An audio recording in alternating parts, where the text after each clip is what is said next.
안녕하세요. 얼마 전 좀 도와줄 수 있냐는 전 남편의 전화를 받고는 야멸차게 거절을 하고는 며칠 동안 가슴이 뻥 뚫린 것 같은 느낌인데 이걸 또 어디 가서 말하자니 얼굴이 뜨거워 여기에 털어놔보고자 이렇게 사연을 보냅니다. 저는 이제 50대 중반이 된 여자입니다. 20대 중반에 멋모르고 결혼해 정말 말도 안 되는 시집살이를 겪었죠. 남편이라는 작자는 자기네 식구들밖에 모르고 배가 불러 땀을 뻘뻘 흘리며 제사며 명절 음식 준비할 때도 당연한 줄로만 알던 사람이랑 살았습니다. 그 세월이 너무 분하고 억울해 이혼을 하고서도 얼마나 속을 끓였는지 모릅니다. 지금이야 고생한 엄마 속 알아준다는 자식들이 있어주니 다행이긴 하지만 그래도 그 분함은 남더라고요. 어쨌든 제 새끼들은 아빠라는 자리는 거의 빈자리로 하며 살았고 그만큼 사랑을 덜 받은 것 같아 미안하니까요. 시댁 식구들은 처음부터 유별났습니다. 결혼을 하고도 얼마나 말이 많은지 신혼여행에서 돌아온 그날부터 어이없는 꼴을 봐야 했으니까요. 신혼여행을 갔다가 친정에 들러 이바지 음식을 싸들고 시댁에 들어서니 이불을 죄다 내놓으셨더라고요. 그래서 이게 뭐예요? 라고 묻자 시어머니가 뭐긴 뭐니 빨래해야 하는 거지. 세탁기는 잘 안 빨려. 꾹꾹 밟아서 빨아. 끝까지 잘 짜내고. 아주 나는 세탁기로 빠는 건 꿉꿉해. 어디 새 신부 손이 얼마나 야문지 보자. 하시더군요. 지금이었다면 문을 박차고 나왔을 텐데 그땐 뭐가 그리 겁이 나서 그걸 다 참은 건지 모르겠어요. 그때는 이혼하면 큰일 나는 줄 알고 남편 흉이 내 흉이려니 하고 살았다니까요. 바보였죠. 결혼 생활 중에는 제주도로 다녀온 신혼여행을 마지막으로 가족 여행도 못 다녀봤습니다. 아이들은 학교에서 다니는 소풍, 수학여행이 아니면 어디 나가보지도 못하면서 컸습니다. 없는 살림에 시댁 식구들까지 건사하고 나면 여유가 없었으니까요. 무조건 내 새끼가 먼저였어야 했는데 제가 돈을 안 버니 그저 남편 하자는 대로 질질 끌려다닌 거죠. 남편이 그러다 보니 시부모님과 시누이의 기세는 엄청났습니다.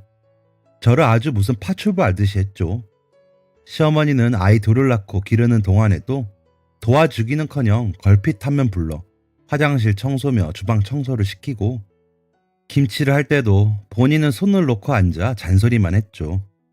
저는 그 말에 따라 움직였는데 결과가 안 좋으면 제 탓을 하면서 이제는 좀 알아서 할 때가 안 됐니? 내가 늙어서 오락가락하면 말이야. 아휴, 이제 이거 어쩌니? 너가 무조건 수습해놔. 라고 하면서 빠져나가기 일쑤였습니다. 그럼 시아버지와 남편은 시어머니를 보며 고생이 많다고 하고요. 시누이는 언니, 여자가 손이 야물어야지. 그게 뭐예요? 아휴, 진짜 머리가 나쁜 건가? 하면서 약 올리듯 하더라고요. 그러길 여러 해 반복하다 보니 저도 무언가를 시작해야겠다 싶더라고요. 이렇게 손 놓고 있다가는 이 사람들 파출부 노릇이나 하면서 골병 들어 죽겠다는 생각이 들더라고요. 어느새 제 나이가 30대 중반이 지나고 있을 때였는데 앞날이 깜깜하다는 말이 딱 맞았습니다. 두세 달에 한 번씩 가계부 검사를 하며 제가 돈을 허투루 쓰는지 검사하는 시어머니와 시누이를 격려까지 해대는 남편을 뭘 믿고 사나 싶었거든요. 애들 간식 사주는 것도 사치라며 뭐라고 하는 사람들이 본인들 가져가는 돈은 아끼지 말라던 사람들이었으니까요. 그래서 무작정 컴퓨터 수업에 등록을 했습니다. 컴퓨터만 알면 뭐든 할 수 있을 것 같았거든요. 때마침 시청에서 운영하는 무료 프로그램이 있더라고요. 애들 학교 보내고 가서 열심히 배웠습니다. 그리고는 닥치는 대로 자격증을 땄습니다. 그렇게 취득한 자격증으로 지금 회사에 들어가게 되었습니다. 집에서 멀지도 않았고 그날 해야 할 일만 마치면 언제든 퇴근하게 해주시겠다고 하시는 사장님이시라 열심히 했습니다. 얼른 퇴근해서 내 새끼들 저녁도 챙기고 숙제도 봐주고 해야 하니까요. 그러다 가끔 야근이 생겨 늦기라도 하면 남편은 애들 밥도 안 챙기고 도끼 눈을 뜨고 앉아 기다리면서 집에 들어선 저에게 불호령을 내리더라고요. 저보다 9살이 많은 사람이라 나이로 벼슬 하는 편이었죠. 그럼 또 저는 굽실거리며 얼른 상을 차리고 늦은 저녁을 먹는 아이들을 보살폈죠. 그런 저에게 웃기고 있네. 옆에 내가 뭐에 미쳐서 싸돌아다닌다고.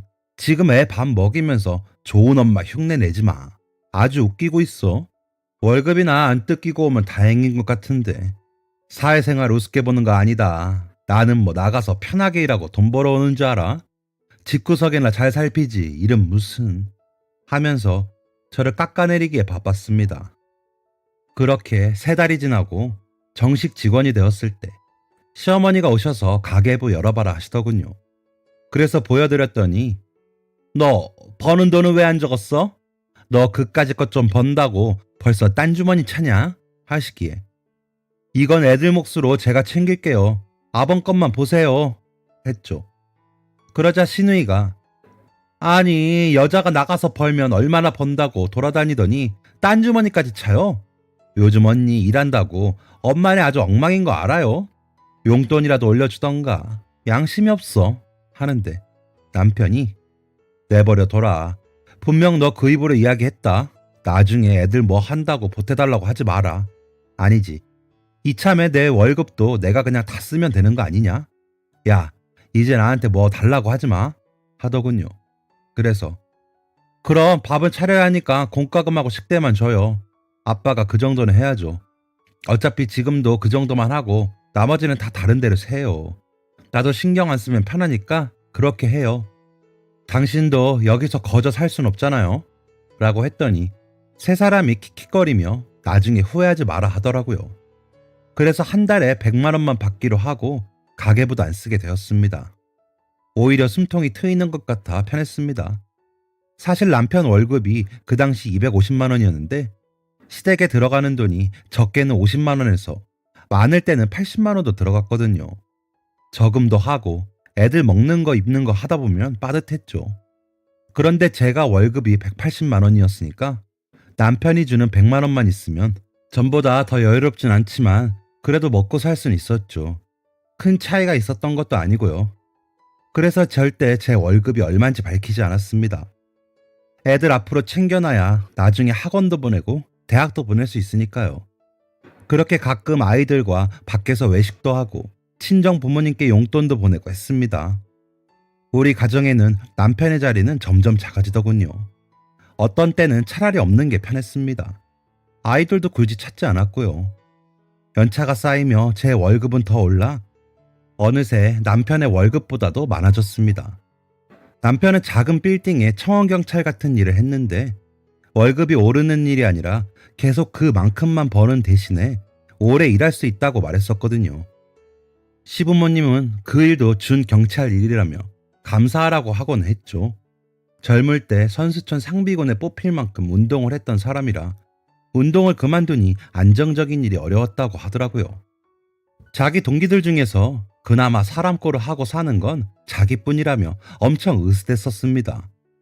그런데 제가 월급이 오르면서 보니 그저 나이든 능력 없는 아저씨더라고요. 그러면서 남편이 전처럼 무섭지도 않았고 무조건 하자는 대로 따르게 되지도 않았습니다. 경제력이라는 게 무섭긴 무섭더라고요. 적금 든 것도 있고 저축하는 통장도 따로 있어 어느새 모은 돈도 제법 모이게 되었습니다. 그때 당시 돈으로 어디 전세 구할 만큼은 가지고 있었으니까요. 맞벌이 한 지 6년 만에요. 그러던 어느 날 남편이 생활비를 줄이겠다며 거드름을 피우기에 그러라고 했습니다. 언젠가는 그럴 줄 알았거든요. 그렇게 80만 원, 50만 원으로 줄이더니 30만 원만 주겠다고 하더라고요. 그래서 그럼 반찬과 밥은 그 정도 수준으로 준비할게요. 대신 차려 먹고 치우는 설거지 하는 것도 다 하고 빨래는 본인 건 본인이 해서 입어요. 난 애들이랑 내 건 챙길 테니까. 라고 말하고는 더 이상 말을 얹지도 않았습니다. 어차피 그때는 애들이 다 고등학생이고 제가 기본적인 것만 해주면 자기네들이 챙길 수 있을 정도가 되었으니까요. 제가 아쉬울 건 없었죠. 차라리 그런 거에 씨름하느니 일을 더해서 성과금을 받는 게 나았습니다. 사람이 일을 하다 보니 그런 거에 연연하지 않게 된 것도 좋은 점이었죠. 내심 속 시원하고 통쾌하기도 했고요. 계속 그렇게 시원했으면 좋았을 걸. 인생은 참 그렇지가 못하더라고요. 친정엄마가 갑자기 몸에 편마비가 와 놀라서 응급실에 실려가 검사를 해보니 뇌경색이라고 연락이 왔더라고요. 친정아버지가 곁에서 병간호 하셨지만 서울의 큰 병원에 가보는 게 좋을 것 같아 저희 집으로 모셔오고 싶었습니다. 남편과 아이들에게 말을 했더니 아이들은 당연히 그래야 한다고 하는데 남편이 아 참 거기서 그냥 치료받으시면 되지 호들갑은 장모님 와 계시면 내가 불편해서 어떻게 있냐 생각이라는 걸 좀 하고 말을 해 라는 겁니다. 남편은 결혼하고 나서 불편하다는 이유로 저희 친정에 안부 전화도 한 번은 안 하는 사람이었는데 제가 깜빡한 거죠. 전 같으면 그냥 넘어갔을 건데 그때는 무슨 오기가 생긴 건지 울컥해서 나는 당신 부모님 편해서 연락도 하고 들여다보고 하는 줄 알아요. 당신 이런 식이면 나도 더 이상 안 해. 명절에도 우리 부모님 보러 갈 거고 우리 부모님만 챙길 거니까 그런 줄 알아요. 뭐 나는 하늘에서 뚝 떨어졌어요.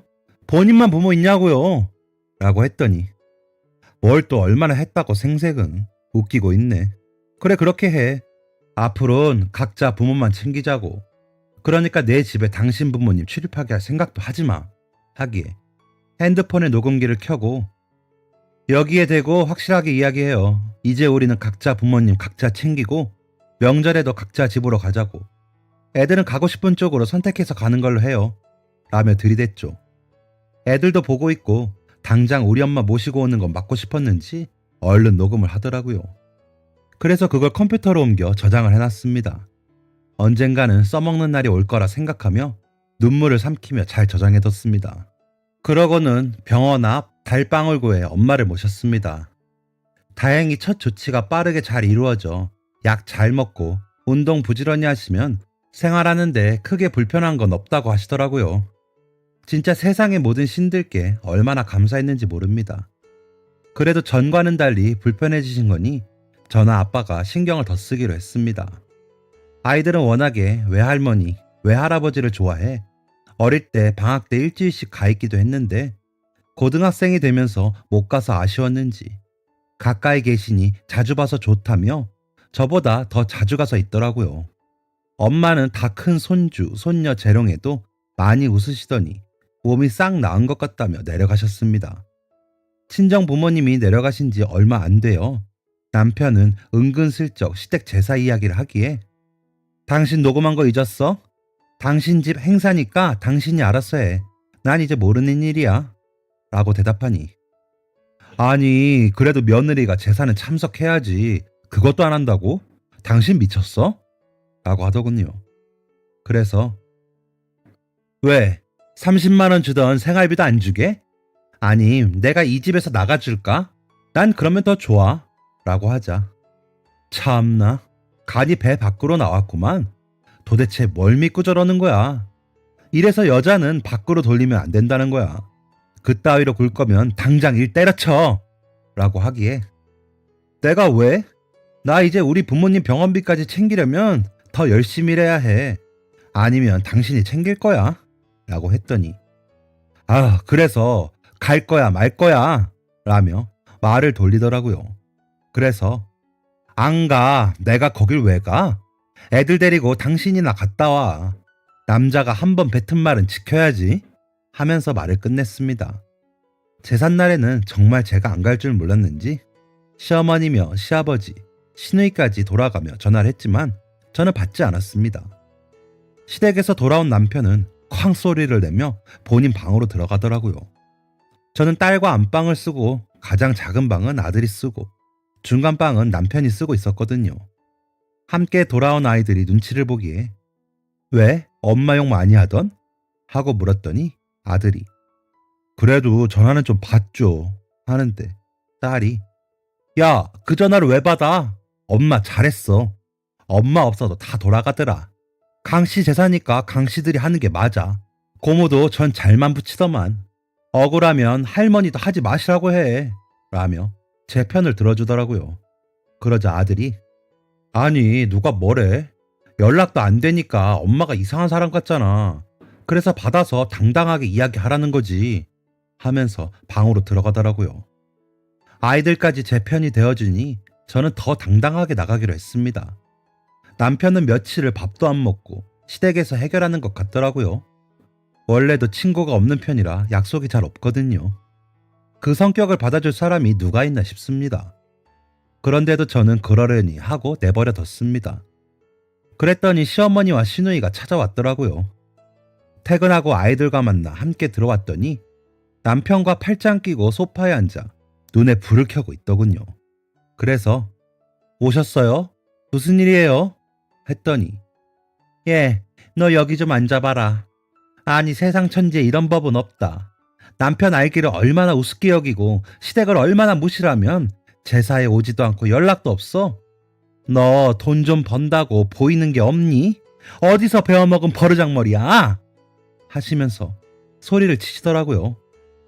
어머니, 저희 부부 이제 각자 부모님 챙기는 일이랑 집에 가는 거 서로 관여하지 않기로 했어요. 녹음까지 해서 맹세를 했는데 무슨 말씀이세요? 이러시면 저 사람만 곤란해요. 애들도 다 보고 들었는데요. 저는 그동안 한다고 했는데 저 사람은 저희 친정 부모님 아플 때 나 몰라라 하더라고요. 그래서 그냥 애들 아빠로만 생각하고 살기로 했어요. 라고 했더니 옆에서 시누이가 언니, 아니 무슨 장인 장모를 사위가 챙겨요? 그거 당연히 안 하지. 나도 딸이지만 우리 신랑한테 그런 거 강요 안 해요. 언니가 무리한 부탁을 해놓고 이게 무슨 경우예요? 하기에 아가씨는 그럼 그렇게 하세요. 어머님 아버님 무슨 일 나시면 아가씨는 나 몰라라 하세요. 저도 이제 모르는 일이에요. 라며 방으로 들어가려 하자 시어머니가 지금 우리 아프라고 고사를 지내는 거냐?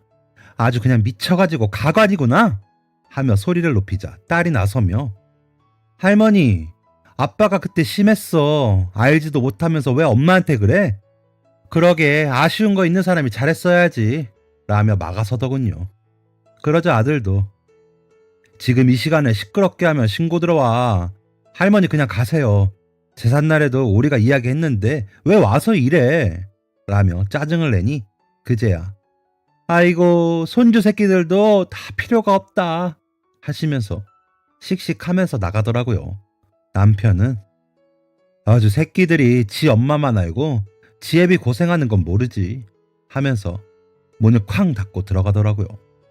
애들이 왜 모르나요? 아빠가 돈 가지고 치사스럽게 굴면서 할머니랑 고모랑 애들 구박하던 거 왜 모르겠습니까? 너무 잘하니까 그렇게 한 거죠. 너무 고마워서 눈물이 났는데 억지로 참았습니다.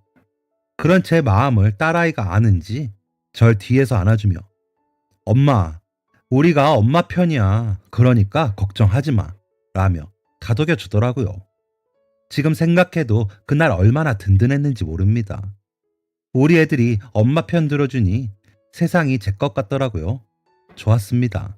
좀 쌤통이기도 했고요. 그리고 나더니 남편은 한동안 집에 들어오지 않았습니다.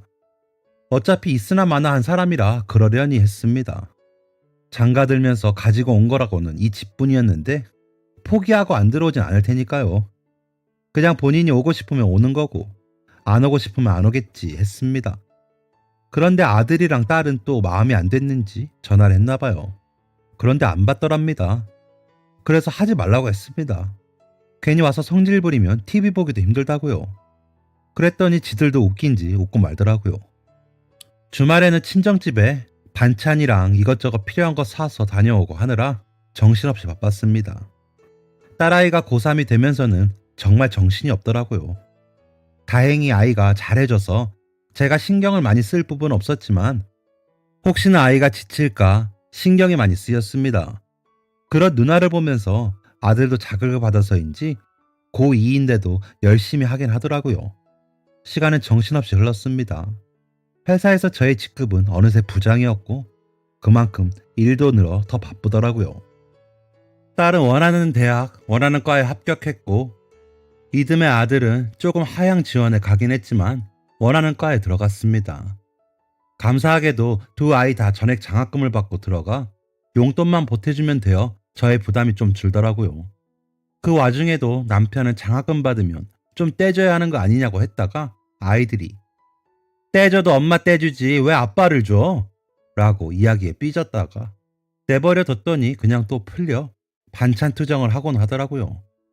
마음 같아서는 내쫓아버리고 싶었지만 그래도 집 주인이니 봐주자 싶었죠. 그냥 저는 말을 잘 섞지 않았습니다. 제 문제만으로도 저는 머리가 터질 것 같았으니까요. 친정 엄마의 건강은 꾸준히 유지가 되며 안정기에 접어드셨지만 그래도 제가 안심이 안 돼 매주는 아니어도 한 달에 한두 번은 가려고 노력했습니다. 회사는 또 새로운 변화가 일고 있었기에 그 부분을 다시 점검하고 따라가느라 정신없기도 했고요. 그렇게 저의 40대는 굉장히 바쁘게 지나가고 있었습니다. 그러던 어느 날 방에 있던 남편이 헐레벌떡 나오더니 아버지가 쓰러지셨대 라며 채비해서 가자고 하더라고요. 놀란 마음에 함께 병원으로 달려가 보니 시어머니는 울고 계시고 시아버지는 누워 계시더라고요. 의사 선생님께서는 내일 아침에 검사를 더 해봐야 할 것 같긴 한데 엑스레이 상으로는 출혈이 보이는 것 같아요. 급하게 수술을 들어갈 건 아닌데 좀 지켜봐야 할 것 같습니다. 라고 하시고 시어머니와 남편은 울기만 하더라고요. 시누이는 뒤늦게 나타나 시어머니와 남편을 끌어안고 울더니 눈물은 나지 않아 멀뚱거리고 있는 저를 보자 이래서 며느리는 남이야. 어쩜 눈물 한 방울 안 흘려? 라며 시비를 걸더군요. 그래서 저까지 안 있어도 될 것 같네요. 저는 애들이랑 들어가 볼게요. 애들 학점 맞춰야 해서 시험 공부하러 가야 해요. 검사하시고 나중에 이야기해요. 라며 나와버렸습니다. 저희 엄마한테는 불편하다며 걱정 한마디 안 보태던 남편의 얼굴이 떠올랐거든요. 제가 거기서 욕바지까지 하고 싶진 않았습니다. 그래야 할 이유도 없었고요. 아이들은 할아버지를 걱정하면서도 본인들이 해야 할 일이 있으니 절 따라 나서더라고요. 학점이 모자라면 장학금이 취소가 되는데 시험 기간이었거든요. 나중에 문병을 다시 가자고 이야기하며 데리고 왔죠. 딸내미는 할머니한테도 전화를 해보는 것 같더라고요. 시아버님은 뇌출혈 판정을 받으시고 결국엔 수술을 하게 되셨습니다. 일단은 아프시니 병원에 문병도 가고 필요하다고 하시는 거 사다 드리고 했죠. 아무리 그래도 애들 할아버지신데 딱 잘라 모른 척 할 순 없겠더라고요. 게다가 몸이 불편해지시기도 했고요. 왼쪽 팔과 왼쪽 다리가 마비가 오고 언어 쪽에 문제가 생겨 전과는 다르게 생활하시는데 불편하게 되셨거든요. 아버님은 답답해지신 만큼 화도 더 잘 내시고 소리도 더 잘 지르시더라고요. 발음도 불분명한데 못 알아들으면 짜증을 내시더라고요. 상황이 그러다 보니 딸과 아들이 시험이 끝나고 자주 들여다보며 좀 도와드렸나 봐요. 그래서 잘했다 했습니다. 그리고는 저는 신경을 끊었죠. 저는 거기까지만 하면 됐다고 생각을 했으니까요. 그리고는 또 저는 저대로 바쁜 날들을 보냈죠. 경쟁사가 많아질수록 저의 역할은 더 막중해지고 어려워지면서 바빴으니까요. 그래서 늦게까지 야근을 하고 집에 와보니 시누이와 남편이 거실에 앉아 절 기다리고 있더군요. 아버님은 좀 어떠세요? 어머님이 힘드시겠네요. 하고 인사를 건네자마자 언니, 남의 얘기해요? 정말 양심이라는 게 있어요? 라며 시누이가 쌍심지를 켜더군요. 그래서 그럼 제가 뭘 어떻게 해야 할까요? 라고 했더니 남편이 뭘 어떻게 해? 당장 일 그만두고 아버지 병수발이나 해. 아버지 집 팔고 이리로 모실 거니까 그런 줄 알고 라기에 그래 그렇게 해. 그럼 난 애들이랑 집 알아볼게. 당신 부모님 당신 집에서 모신다는데 내가 뭐라고 하겠어.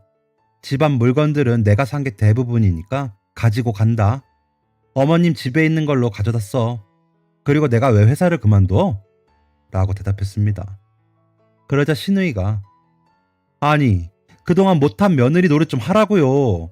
시아버지가 아픈데 뭐요? 나가? 진짜 어이가 없어서 진짜 그러다 벌 받아요. 라고 하더군요. 그래서 코웃음을 치며 벌써 받고 있잖아요. 남편이 20년 동안 생활비를 주기를 해요. 부부라고 서로 돕고 아끼기를 해요. 그렇다고 애들 키우는데 적극적이기를 해요. 우리 한 집에 살면서 그냥 동거인으로 산지 꽤 됐어요. 우리 각자 부모님은 각자 알아서 모시기로 했다는 거 알잖아요. 그리고 어머님 아버님이 절 며느리라고 예뻐하시길 했나요? 무슨 정이 있어서 제가 아버님 수발을 들어요. 전 구박받고 시달렸던 기억밖에 없어서 같이 있는 거 불편해요. 라고 했더니 그럴 거면 뭐하러 같이 살아? 이혼해! 하기에 그래, 이혼해. 내가 알아보니까 동의하고 녹음한 건 법정에서도 효력이 있다더라. 어차피 그간에 당신 도움 없이 애들이랑 나 먹고 살았고, 위자료랑 재산 분할도 다 양보할게. 그냥 부모님 모시고 살아. 당신이 언제 우리 집 가장인 적 있어? 그냥 합의 이혼으로 간단히 가자. 소송으로 가면 당신 그나마 이 집도 내놔야 할걸? 라고 하자 신우이가 눈이 뒤집혀. 뭐 이런 게 다 있어? 며느리가 시아버지 모시라 그랬다고 이혼을 해? 미친 거야? 하기에. 야, 너는 너희 시댁에 얼마나 잘하는지 몰라도 난 그렇게 못해. 나 식모처럼 부려먹고 뭐라 그랬니?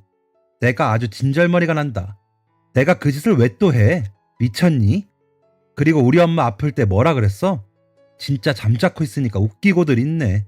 재산 분할까지 해서 이혼하기 전에 입 다물고 나가. 내가 증거 자료들이랑 해서 어머님 집으로 보내줄 테니까.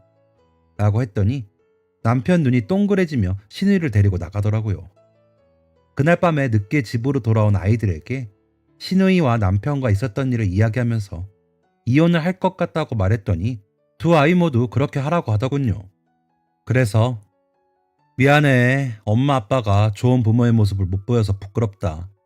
그래도 너희만 괜찮으면 엄마는 너희랑 같이 이사 가고 싶어. 라고 했더니 아들은 난 엄마랑 갈래. 할머니 할아버지랑은 불편해서. 라고 하고 딸은 여태 우리 먹여 살린 게 엄만데 엄마랑 가야지. 할아버지 할머니는 지금처럼 만나는 게 나을 것 같아. 그리고 혹시나 소송하게 되면 우리가 증언도 할게. 엄마 걱정하지 마. 라고 해주더라고요.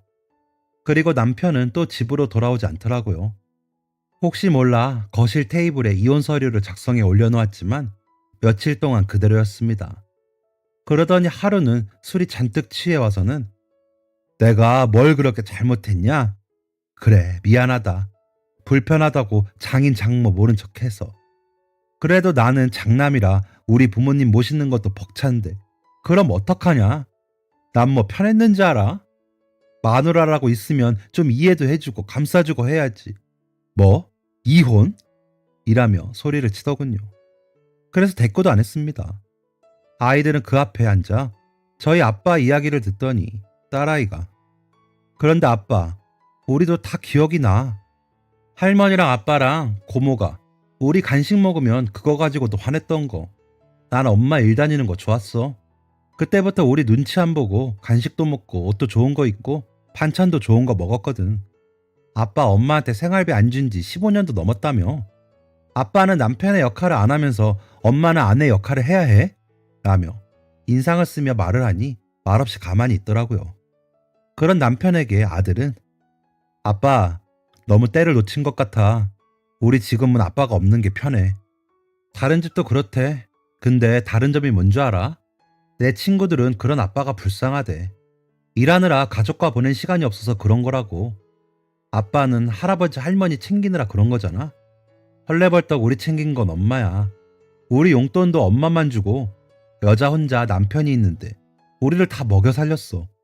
이제 그만 엄마 놓아주고 아빠는 하던 대로 할아버지 할머니 챙겨. 우린 이제부터 우리가 엄마를 챙기기로 했어. 라며 이야기하더라고요. 그러자 남편은 벌개진 얼굴로 아무 말도 없이 이혼 서류에 도장을 찍더라고요. 아이들에게 고맙기도 하고 이런 일까지 직접 나서게 해 미안하기도 해 마음이 복잡했습니다. 부모가 돼서 부끄럽기도 하고요. 그래서 더 잘하는 엄마가 되자고 결심했죠. 그렇게 이혼 서류를 접수하고 집을 알아보고 하느라 더 정신없는 시간을 보냈습니다. 그 사이 시어머니는 제 머리채를 잡고 흔들기도 했죠.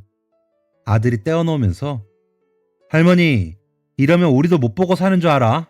라며 이야기하니 아주 애들 세뇌를 어떻게 시켰는지 다 지 엄마 편이야. 아주 나쁜 년이다 너가. 라며 악다구니를 쓰며 나가시기도 했고요.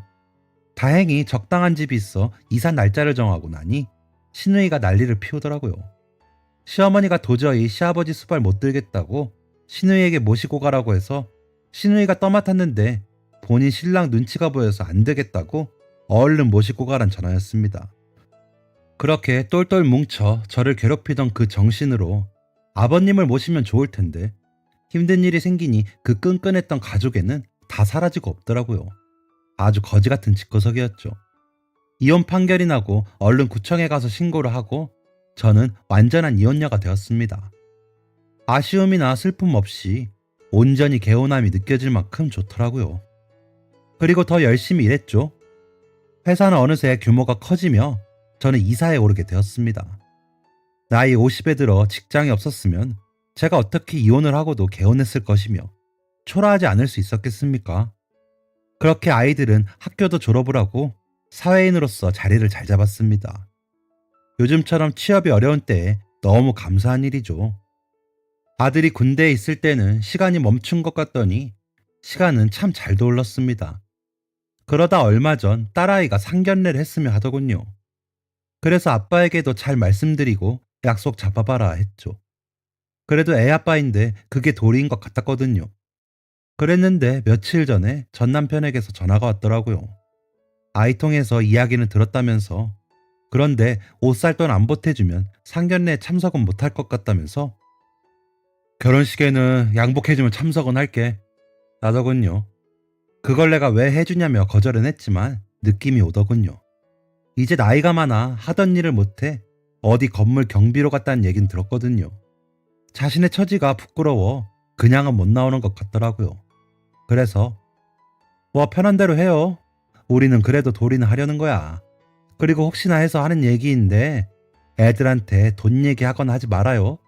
해준 것도 없으면서 그 정도 양심은 있어야지 하고 전화를 끊는데 마음속 깊은 데서 올라오는 쾌감이 상당하더라고요. 아이들에게 전해 듣기론 전 시누이도 이혼을 하고는 전 남편 집에 들어와 사는데 전 시어머니와 엄청 돈을 써서 전 남편이 아들에게 힘들다고 했나 봐요. 그래서 아들이 아빠, 우리 서로 안 주고 안 받는 거야. 난 아빠처럼 살기 싫어. 나중에 색시한테 미안할 일은 지금부터 안 할 거야. 엄마가 그렇게 고생하는 거 봤는데 내가 그러면 진짜 엄마한테 죄 짓는 거야. 하고 왔다고 하더라고요. 아마도 남편은 아이들이 괘씸했겠죠. 그러게 키우면서 좀 잘하지. 애들이 받은 상처는 생각도 못할 겁니다. 시간이 더 흐르면 혹시나 알까요? 그때 저희 친정엄마를 며칠 동안 머물게 해줬어도 이렇게 됐을까요? 참 뒷일 생각도 못하는 본인의 멍청함을 탓해야지 누굴 탓하나요? 혹시나 이 사연을 듣고 있는 경비일 하시는 서씨, 이제 우리는 남이지만 애들은 힘들게 맙시다. 당신이 뿌린 대로 거두는 거니까 너무 억울해하지 말고요. 이렇게 사연을 쓰고 나니 속이 더 시원하네요. 저는 정년퇴직하는 그날까지 더 열심히 일하며 살겠습니다. 이제는 회장님 대신 우리 사장님께 감사하는 마음으로 최선을 다해야죠. 우리 딸 시집 잘 보내고 우리 아들 장가 잘 보낼 때까지 더 힘내서 살아보려고요. 친정 부모님 모시고 고향 내려가 사는 그때를 꿈꾸며 잘 살겠습니다. 긴 사연 들어주셔서 감사합니다. 여러분들 건행하세요. 지금까지 사연 들어주셔서 감사합니다. 사연이 재밌으셨다면 구독과 좋아요를 눌러주세요. 감사합니다. 안녕히 계세요.